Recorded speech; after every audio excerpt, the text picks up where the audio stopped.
then oil prices are more responsible for the food inflation than any kind of biofuels. Other point, the last point that I want to mention is that we are talking about a global commodity for biofuels. Even than in the US, you use corn. In Brazil, we use sugar cane. In Europe, people use rapeseed to produce biodiesel. Or in Brazil and in the US, we use soybean. These are global commodities. But biofuels are still not global commodities, are local goods. We need to think about to globalize the biofuels market.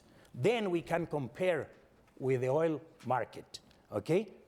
And why I'm mentioning this? Because the US dollar never had a low value as it is now. And what is the reference to analyze food prices? The American dollar. The American dollar. Yep. But everything is skyrocket, not just food prices. Why to blame biofuels?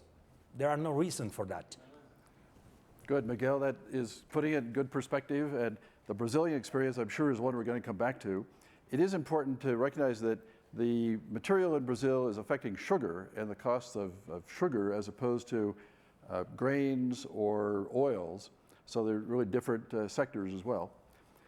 Brazil, just for reference, produces about 5 billion gallons a year of ethanol.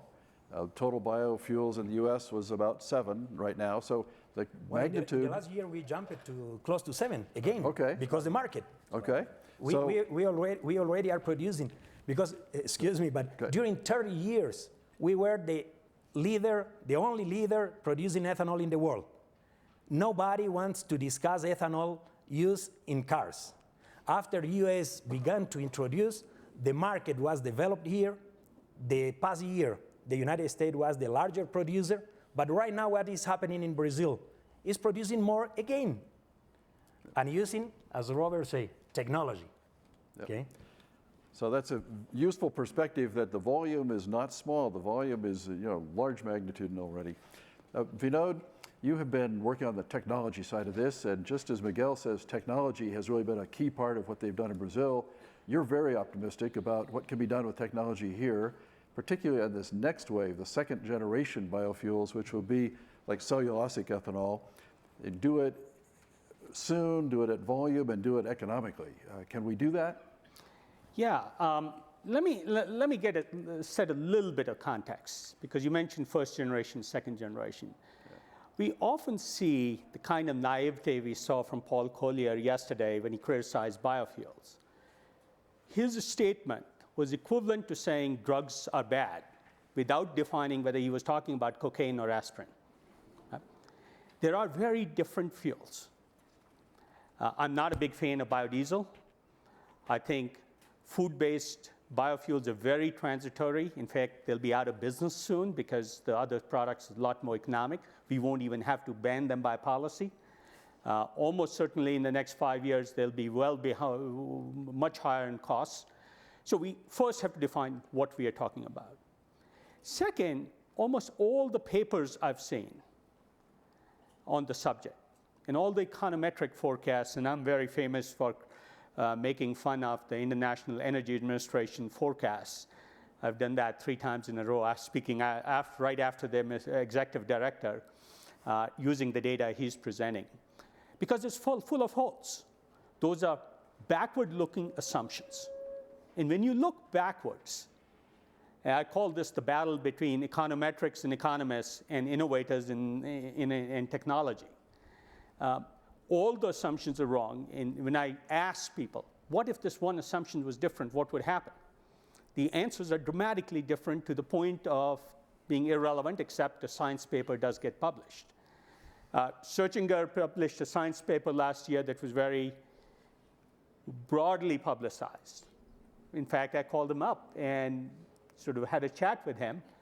Turns out after 2 or 3 hours of conversation, we agreed on about 80%. And in fact, the same thing happened with Ford. After his paper, I said, I completely disagree. I sent him my response to his paper. And I think there was a fair amount of agreement on the general direction. So most people I talked to would agree that non-food-based biofuels is where we need to go. Corn ethanol, biodiesel is the worst because it serves no interim purpose in my view.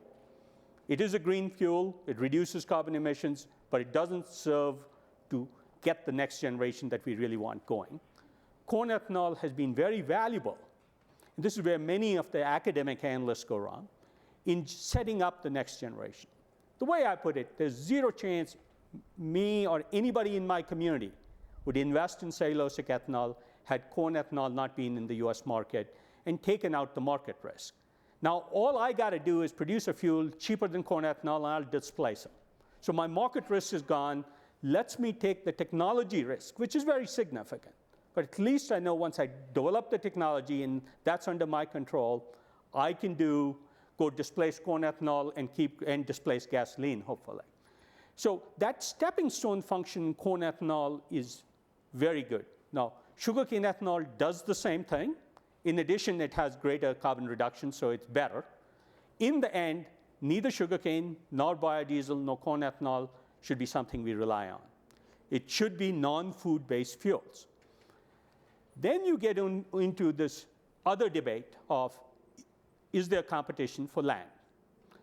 At the nominal level, again, the scientific papers assume there's competition for land, but that's assuming things don't change. Again, technology has a role to play.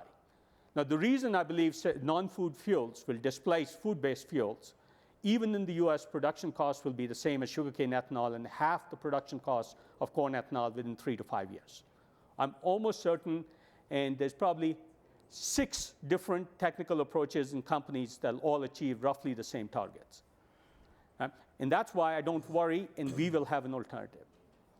So we have to ask ourselves the question, do we do something about oil today or tomorrow? Most people don't realize if the 1 billion barrels or so of biofuels was not on the market today, oil prices, according to a Merrill Lynch analysis, would be 15% higher. Fertilizer prices would be higher. So in addition to transportation and everything else, fertilizer production would be, costs would be higher, and hence food production costs. In fact, in many countries last year, because of oil prices, fertilizer use went down. Because of that, yields went down and food production went down. So this is a very complex system we need to understand. In fact, LECG, an economic forecasting firm, has said that oil prices affect the price of food twice as much, maybe 3 times as much as corn prices do, which is an interesting fact that's never talked about. I agree with Ford. It's hard to tell where the truth lies. But I am going to start a little bit of fireworks and disagree with him. His rationale is, we agree that it's hard to predict whether it's 3%, 25%, 60%, or 75%. And the reason is very simple. A report just came out, leaked out of the World Bank, that in fact it's 75%. Now, what they did is assume that commodity speculation in the price of food was a result of biofuels. So they assigned the increase because of speculation to biofuels. And I've not read the report yet. I just saw a cursory description. Now, somebody else will assign it to something else. But is commodity speculation in steel and oil because of biofuels too? Or is it just commodities? It's judgment calls, so you can prove almost anything you want. But Ford's argument really was, it's the only one of the 3 factors we can do something about. I have to disagree. It's probably the only one we can do something about in the next year. But we can do something about extreme weather. If we don't reduce carbon emissions, we will have more extreme weather. I think with high probability, most scientists would agree. And so we will introduce more of this price variability in food by not doing something about carbon reductions. So his question really becomes, should we do something now and not do something about the future, or the other way around? I think it is the same issue. I can go on, but let me stop. Let's give Ford a chance if he wants to comment back and respond at all. Well, notwithstanding what Mark Twain said, Naturally, I don't think that we should relinquish our responsibility for confronting carbon loadings. I think that's terribly important.